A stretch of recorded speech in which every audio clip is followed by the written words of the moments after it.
le président de la République du Rwanda à ces deux populations.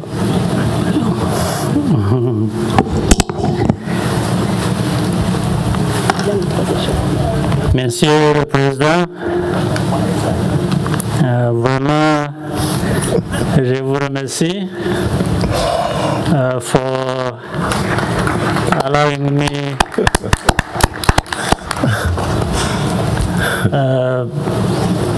I want to be able to continue in French, but I thought I needed to start with that one. First of all, I'm thankful for President providing this opportunity for me and my delegation and the Rwandans to be able to be here to express our solidarity and also a sense of strong partnership that exists anyway between our two countries, but also in this context of giving you present and the people of DRC and particularly of Goma our condolences for those who lost their lives during the recent volcanic eruption, and those who also stand with those who were displaced or affected in any other way by the volcanic eruption. Also want to thank the President for allowing this closeness of our people that already exists, in fact, and has existed for many years, to be given a new impetus, a new force to take place. So that's really why I'm here. That's why I'm happy to be here. And I also thank the President, President Felix Tshisekedi of this great country, for having paid us a visit yesterday. And both yesterday and today, we have had a good opportunity to have broad and productive exchanges that will benefit our two countries. And as we saw, we signed a number of agreements. I believe this is just the beginning. There are many areas that we are going to come to in which we can cooperate to build a solid relationship, but also basis for cooperation between our two countries. So thank you very much. Thank you, His Excellency. So with your permission, we're going to translate maybe for our Congolese French speakers. Mr. Claude Ibanaki, can you please translate? Juste l'essentiel alors. Même pas l'essentiel. Alors, on va juste rappeler que c'était un mot de bienvenue, des remerciements à la population congolaise. Messieurs, vous avez un message. On vient de voir une série d'accords qui vient d'être signés avec le Rwanda. Vous avez également été à Rubavu hier. Aujourd'hui, vous avez également visité la population avec Monsieur le Président du Rwanda. Un message aux deux populations. Oui, merci beaucoup. Avant tout, permettez-moi d'abord de remercier mon frère, le président Paul Kagame, pour les condoléances qu'il m'a adressées à la suite de la perte d'être cher cette semaine. Ensuite, également le remercier pour sa visite, qui, je dois dire, pour ceux qui ne le savent pas, avait déjà été prévue. Vous savez que nous nous sommes vus en marge du sommet de Paris, à l'invitation du président Macron, sur la problématique de Covid et la relance de notre économie africaine après cette pandémie de Covid. Et nous nous étions convenus de cette rencontre. Et lorsque quelques jours après, la ville de Goma est frappée par cette éruption, je l'avais appelé ce jour-là pour lui demander de venir en aide à nos populations qui se déplaçaient vers le Rwanda pour se réfugier à Rubavu. Et j'ai eu l'agréable surprise d'apprendre de sa propre bouche que les instructions avaient déjà été données. Donc lui, il avait même agi avant que nous ne le saisissions de cette histoire, de ce drame. Et là encore, je dois le remercier. Je donne cette anecdote justement pour montrer la fraternité qui existe et qui doit continuer d'exister entre nos deux pays et nos deux peuples. J'ai toujours dit, depuis mon accession à la tête de la République démocratique du Congo, que nous avons perdu tant d'années à vivre en se regardant en chien de faïence, à vivre en tension, en situation de guerre, à partager la haine. Et maintenant, ça suffit. Il est temps d'expérimenter l'autre côté, le partage de la paix, de l'amour, et j'ajouterai des échanges fraternels, économiques entre nos deux pays. Et vous voyez que lorsque nous passons à ce second aspect d'échange, de fraternité, d'amour, ce que nous sommes capables de produire, vous l'avez vu par la signature de ces accords, et qui, je dirais à la suite du président Paul Kagame, ne s'arrêteront pas là, continueront. Ce n'est qu'un commencement, ne sont qu'un commencement. Donc moi je suis très heureux parce que ça rentre vraiment dans le cadre de ce que j'ai toujours développé et voulu développer avec nos voisins. Nous en avons 9 et ma principale priorité, c'est celle-là, celle de développer des relations fraternelles avec nos voisins, parce que nous avons plus à gagner en échangeant, en réfléchissant et en regardant dans la même direction, plutôt qu'en se méfiant les uns des autres. Voilà ce que je peux dire en substance à votre question, et je vous remercie. Encore une fois, merci. Merci, Vos Excellences, pour votre disponibilité. Nous allons prendre 2 ou 3 questions de nos journalistes, si vous le permettez. Le congolais, le président Félix Antoine Tshisekedi, pour la décision de mettre les provinces du Nord Kivu et de l'Ituri en état de siège. Et vous avez même dit que vous ferez de votre mieux pour que cet état de siège puisse donner des fruits escomptés. Alors, nous voulons savoir quelle sera la nature de cet appui ou de cet accompagnement que vous pouvez vous engager à donner à votre homologue, le président Félix Antoine Tshisekedi. La deuxième question s'adresse à son Excellence, Monsieur le Président Félix Antoine Tshisekedi. C'est par rapport à l'intégration de la République démocratique du Congo à l'East African Community. Vous avez dit tout à l'heure qu'avec tout ce qu'on a vécu, les guerres et les rébellions en interne, cela a immanquablement eu des conséquences sur le circuit économique congolais. Alors les autres pays de l'East African Community sont un peu plus avancés. Qu'est-ce qui est fait en interne pour que nous ne puissions pas, nous, la République démocratique du Congo, être seulement un marché de consommation, mais être plutôt un marché qui est en concurrence avec d'autres pays de cette organisation. Merci. Président, je vous laisse commencer. Okay.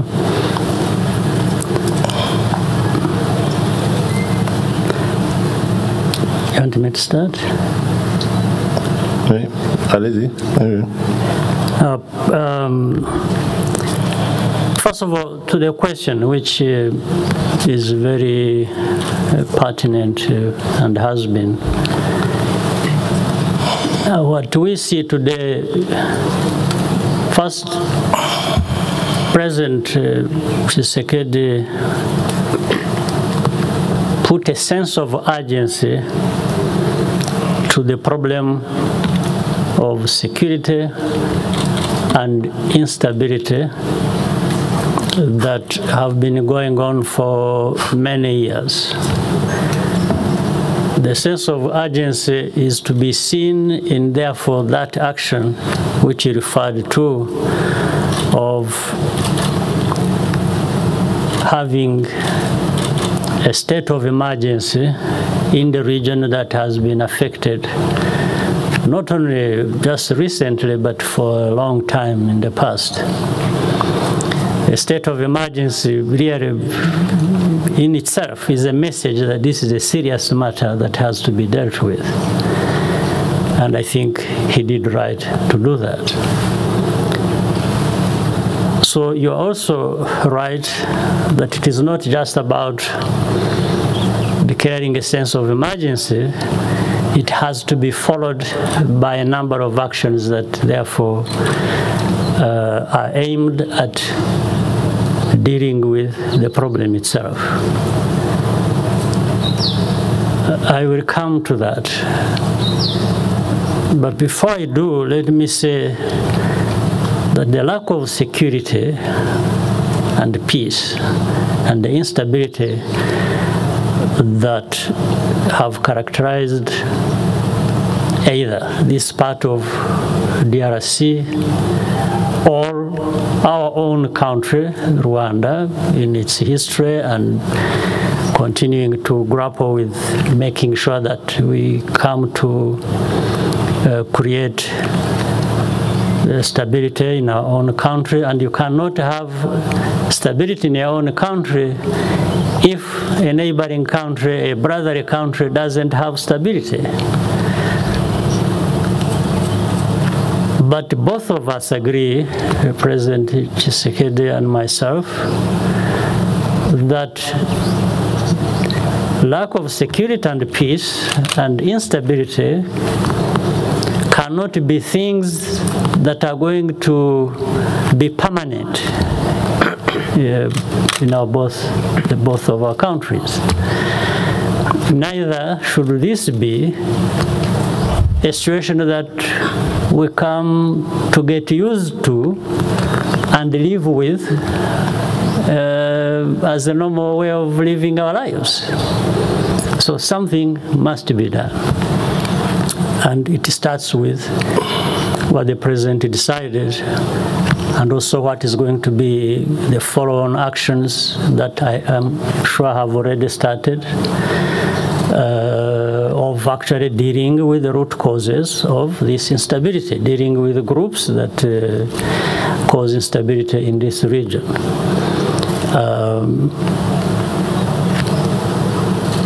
And it is going to be much better if, therefore, all of us work together. Rwanda can make its own contribution as of the situation itself, but also what will be decided by the Democratic Republic of Congo within its sovereign rights. It works with people from anywhere, neighbors and beyond, to deal with whatever problems that affect us. So this cooperation we are emphasizing, the two leaders, goes in that direction. It's saying what can you give, what can you take in this area of cooperation, so that ultimately we have our people, both Congolese and Rwandese, working together, working towards fighting the common challenges or enemies, so that we really move towards development that we are. So Rwanda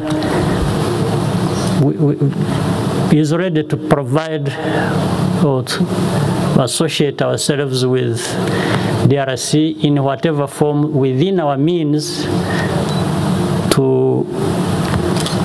towards this challenge we Therefore, these are things we don't necessarily discuss publicly in the media until we have really worked on them and planned. And I'm only talking about the readiness, first of all, that is there for the two countries to cooperate. So this readiness on our part to play our part, whichever way we have to address the problem. If it is anything originating from Rwanda, I'm happy to and ready to solicit the support of DRC and the President to make the contribution that can enable us to address any problem. So it is both ways, it is two ways. And we have the means, we have the knowledge about our problems, we have the will to cooperate. I don't see how we can fail. And we don't want to fail our people. The people of DRC or the people of Rwanda, as the President said, have waited for too long to have some of these challenges addressed. So we are up to the job and we will do our part. Alors, merci. Nous allons, Monsieur Ibalanki va traduire pour ceux qui nous suivent et qui parlent français. Merci Madame Salama. Le président Kagame a indiqué que le fait que le président de la République démocratique du Congo, son Excellence Félix-Antoine Tshisekedi Tshilombo, a décrété cet état de siège, indique qu'il y a un sens d'urgence pour résoudre ces problèmes de sécurité et d'instabilité qui a perduré dans cette région pendant de nombreuses années. Donc ça montre vraiment l'essence d'urgence. Alors, mais après cet état de siège, il y a bien des choses qui doivent suivre. Et j'y reviendrai tout à l'heure. Avant, j'aimerais mentionner que ces problèmes de sécurité et d'instabilité qui a caractérisé l'Est de la République démocratique du Congo et notre propre pays, le Rwanda, empêchent en fait le développement économique. Parce que nous ne pouvons pas avoir le développement économique, même chez nous, quand il n'y a pas la paix chez les voisins.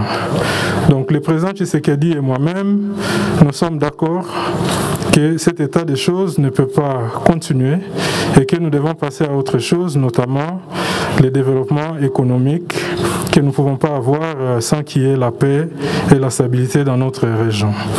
Quelque chose doit être fait à cet effet pour amener la stabilité dans cette région. Alors, ça sera alors mieux si nous travaillons ensemble pour apporter des solutions mutuelles du côté de la RDC ainsi que du côté du Rwanda. C'est cette coopération que nous avons soulignée nous deux en tant que leaders des deux pays respectifs pour que ultimement nous encourageons nos deux peuples à travailler ensemble pour amener le développement.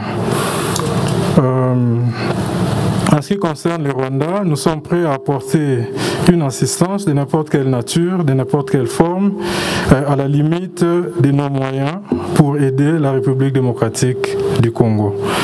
Ce sont des choses qu'on ne peut pas nécessairement discuter devant les médias, mais des discussions que nous avons à notre niveau et nous allons communiquer dès qu'il y aura du concret.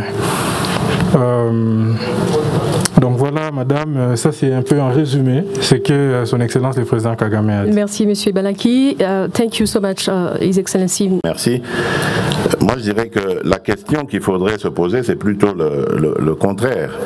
C'est-à-dire, qu'est-ce qui nous serait arrivé si nous n'avions pas intégré cette communauté? Et là, je m'en vais vous donner juste un exemple. Pour un même produit importé par deux commerçants, l'un rwandais vivant à Rubavu, l'autre congolais vivant à Goma, produit qui entre par la douane de Mombasa par exemple, vous comprendrez que dans l'état actuel des choses, le Congolais est désavantagé. Parce que le Rwandais, lui, il est déjà dans la communauté économique est-africaine et donc il bénéficie des tarifs douaniers avantageux pour des avantages des tarifs douaniers. Tandis que le Congolais, il a le même produit que le Rwandais, mais il le vend plus cher à Goma. Vous voyez que les consommateurs vont aller à Rubavu, qui est la porte à côté, à Gisenyi, ils peuvent se procurer ce produit pour moins que le prix qui est à Goma. Donc c'est juste un exemple qui illustre le fait qu'en harmonisant nos tarifs douaniers, et ça c'est l'un des avantages, nous allons booster l'économie du côté du Congo, de l'Est du Congo. Et j'ai toujours dit mon admiration pour nos compatriotes de cette partie du pays qui sont très entreprenants, qui malgré les violences, les difficultés que je ne vais pas vous décrire, que vous connaissez, restent très entreprenants. Et il y a plein de produits agricoles, par exemple le cacao, le café, le thé, qui sont produits qui sont cultivés ici et qui doivent être évacués par l'Est, l'Afrique de l'Est, du côté de l'océan Indien. Tout cela nécessite que l'on harmonise nos politiques, nos tarifs, pour que les producteurs congolais puissent aussi se retrouver. Il y a évidemment un grand avantage au niveau de la paix. Vous savez que là où il y a de l'activité économique, où il y a des intérêts, forcément tout le monde a besoin de paix pour que les affaires marchent. C'est aussi un des avantages que nous allons tirer de cette entrée dans la zone est-africaine, la communauté est-africaine. Et donc je dirais que il n'y a que des avantages à cela. Alors par rapport à ce que vous dites sur la préparation, mais ce n'est qu'un début, nous venons d'entrer, nous allons maintenant passer à la partie technique des choses, donc c'est-à-dire mes homologues, les chefs d'État des pays membres de la East African Community ont accepté l'entrée de la RDC dans cette communauté. Maintenant, nous allons passer aux discussions pour voir comment nous allons harmoniser nos politiques judiciaires, nous allons harmoniser nos politiques économiques, comment nous allons harmoniser toutes les autres politiques qui feraient que nous évoluerons sur la même longueur d'onde. Nous avons un excellent ministre du Commerce extérieur qui a déjà prouvé de quoi il était capable dans le processus du développement de la ZLECAf, la zone de libre-échange continentale africaine. Et donc, je suis très confiant quant au succès des discussions qu'il va mener avec ses homologues des pays membres de la East African Community quant à l'issue heureuse de celle-ci. Donc, tout va bien. C'est plutôt une bonne nouvelle dont la République démocratique devrait se réjouir. Merci, Monsieur le Président. Permettez que nous puissions prendre une dernière question de notre collègue.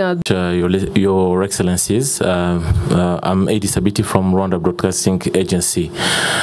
My very first question goes to President Paul Kagame, but I would like also, if possible, President Tshisekedi can also comment on that question. Now, there has been informal and formal cross-border trades between both countries, Rwanda and Congo. But today, some traders, as well as ordinary citizens, are complaining about the existence of obstacles or hindrances, about the existence of non-tariff barriers. Now, do you during your conversation, had time to discuss on how to cope with issues and how you can cope with these issues in the interests of both the population on both sides, Congo and Rwanda. Now, the other question is related to security matters. Unfortunately, when it comes to Congo and Rwanda, over the last couple of decades, everything surrounds on security issues. And I would like President Tshisekedi to respond. Monsieur le Président, vous avez parlé, on a parlé de l'état d'urgence et surtout avec la nomination des gouverneurs militaires dans le Nord Kivu. Mais après votre accession à la présidence, on a vu une nouvelle approche de la manière de résoudre les questions sur le plan sécuritaire, mais il y a déjà des engagements que vous avez pris avec le président Kagame. Résumez s'il vous plaît. Comment est-ce que aujourd'hui concrètement, ce que vous vous êtes accordé à faire, quel est le progrès aujourd'hui qui a été effectué? Et peut-être pour terminer, les récents événements de l'éruption volcanique a prouvé que le Rwanda et le Congo peuvent partager aussi bien le pire que le meilleur. Est-ce qu'après cette éruption, avez-vous envisagé des politiques communes de pouvoir intervenir à des catastrophes dans l'avenir? Parce que les catastrophes, ça ne nous avertisse pas. Merci. Merci. Bien, d'accord, oui. Bon, je réponds très rapidement. Donc, je commence par le commentaire. Le président répondra à la question. Le commentaire sur les barrières non tarifaires que l'on rencontre. Mais je dirais, vous avez vu, nous venons de signer un accord sur la sanctions des fraudes et veiller à ce que tout ce qui va sortir soit taxé, pas doublement, mais taxé, que la traçabilité soit garantie, que la circulation également, et donc je sous-entends la sécurité. Donc ça veut dire que nous allons redoubler de vigilance et d'efforts pour faire de sorte que nous puissions mettre de l'ordre dans ce secteur, et afin qu'il n'y ait plus du tout de tracasserie sur les biens et les personnes qui circulent et qui seraient plutôt bénéfiques pour les économies de nos deux pays. Donc c'est un engagement que nous avons pris à travers ces accords signés aujourd'hui, de travailler de concert pour désormais barrer la route à toutes ces fraudes qui causent des évasions de moyens, de capitaux qui devraient normalement bénéficier à nos pays. Donc, je laisserai le président revenir sur cette question plus tard, et j'embraye donc sur votre question sur l'état de siège pour dire que l'état de siège était un constat, pas de notre collaboration avec le Rwanda, mais un constat interne pour dire qu'à un moment donné, il fallait s'arrêter et se poser la question de savoir pourquoi la violence continue, malgré les moyens qu'on met, malgré les décisions qu'on prend. Et donc, après ce constat, on a décidé de décréter l'état de siège qui va nous permettre, vous l'avez dit, d'avoir un administrateur, des administrateurs militaires en Ituri et dans le Nord Kivu comme gouverneur, et notre loi précise que le gouverneur, c'est le représentant direct et personnel du chef de l'État à la tête des provinces qu'il dirige, et donc ça fait que le chef de l'État va avoir un suivi en temps réel de ce qui se passe. non pas qu'il n'a pas confiance dans les autorités qui le faisaient avant, ça n'a rien à voir, mais vous savez que lorsque on militarise, j'allais dire une administration, ça veut dire qu'on a radicalisé quelque part sa gestion. Et là, on avait vraiment besoin d'une radicalisation parce que le phénomène qui se passe chez nous est très complexe. Il y a à la fois des responsabilités dans notre armée, malheureusement. Il y a des responsabilités dans nos communautés, donc par rapport à cette violence. Il y a des responsabilités aussi par rapport aux pays voisins, des incursions. Il y a des responsabilités aussi par rapport à certaines sociétés qui travaillent dans des secteurs miniers dans notre pays. Donc tout cela nécessitait un contrôle rigoureux, un suivi très efficace, qui, en tout cas, force est de constater, n'avait pas été fait ou n'avait pas donné de bons résultats jusqu'ici. Donc peut-être qu'en essayant maintenant la radicalisation ou la militarisation de l'administration, nous aurons des résultats. Et je crois en cette décision, je crois qu'elle produira ses effets, parce que déjà on le voit, sur le terrain, les choses évoluent bien. Maintenant, il faut simplement accentuer la vigilance, le contrôle, le suivi surtout, pour que cela produise des résultats.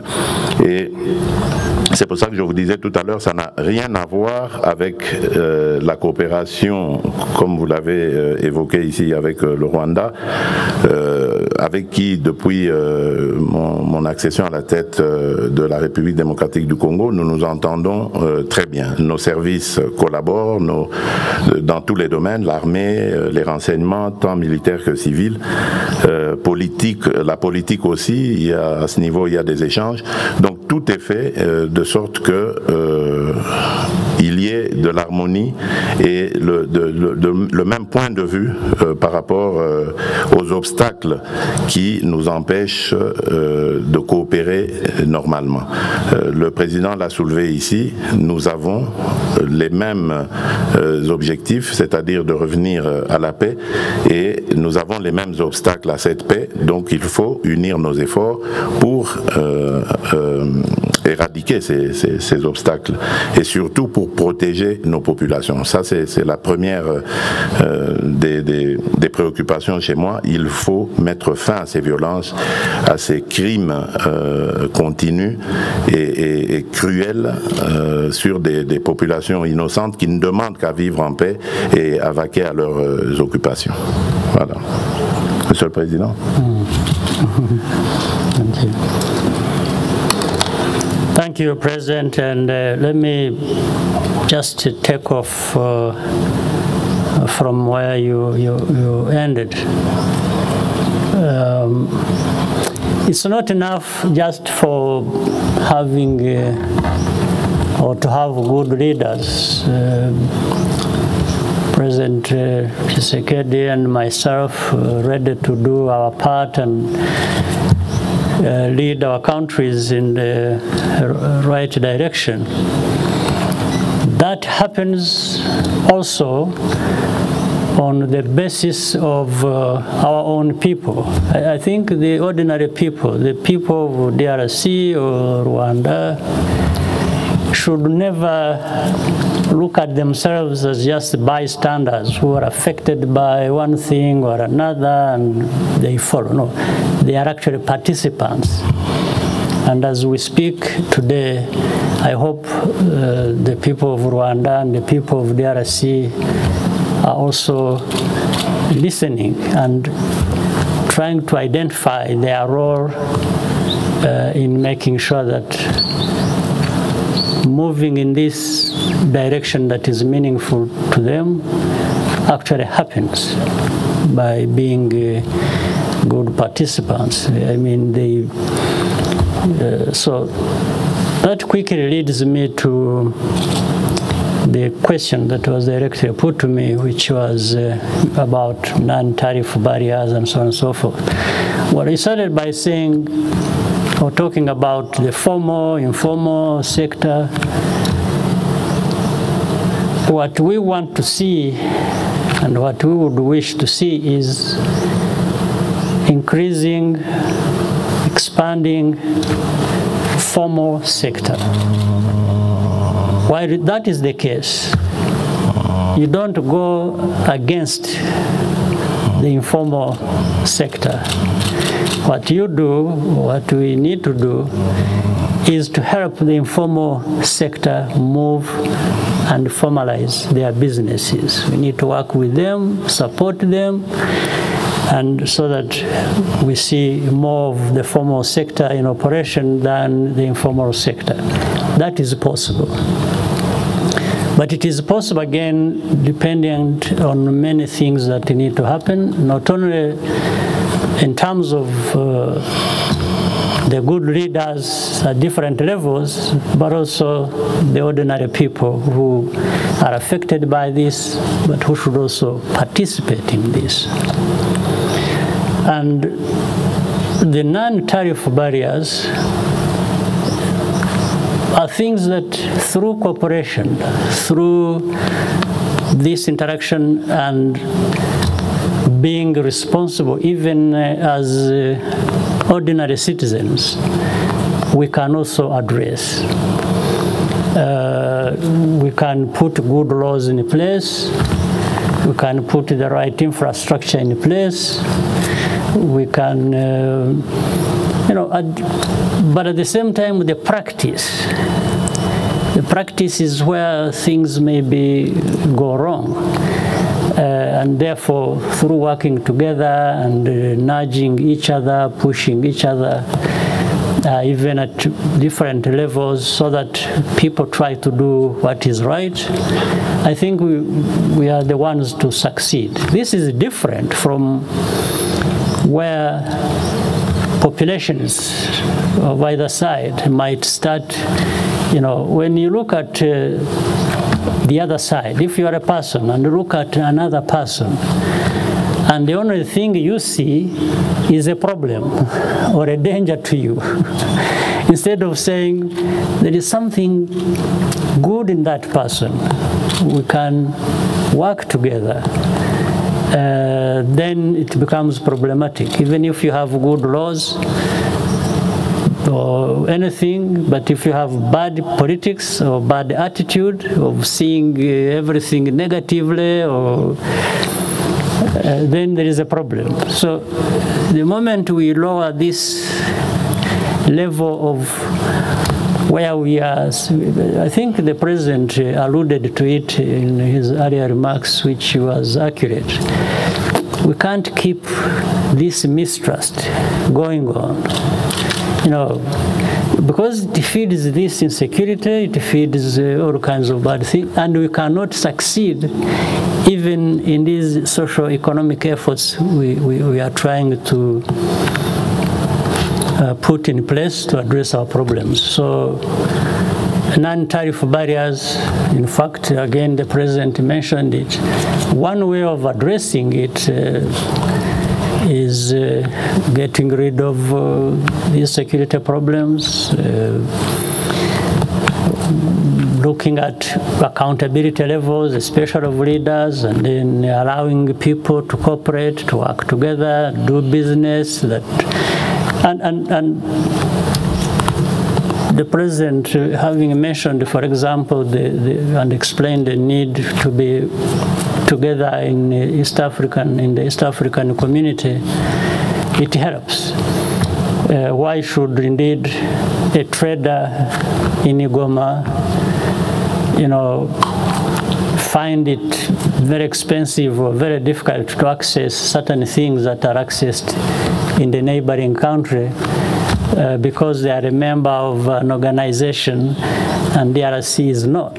I mean, it's really in itself doesn't bear logic.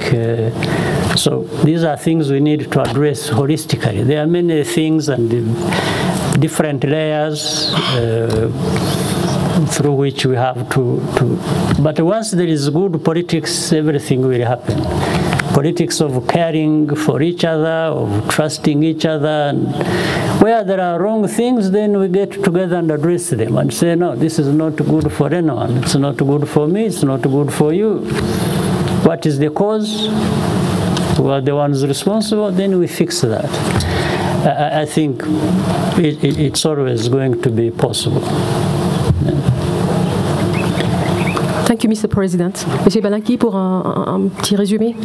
Le président Kagame dit essentiellement que ce n'est pas seulement un problème des leaders ou des leadership, mais c'est un problème qu'il faut résoudre et tacler à différents niveaux et autres.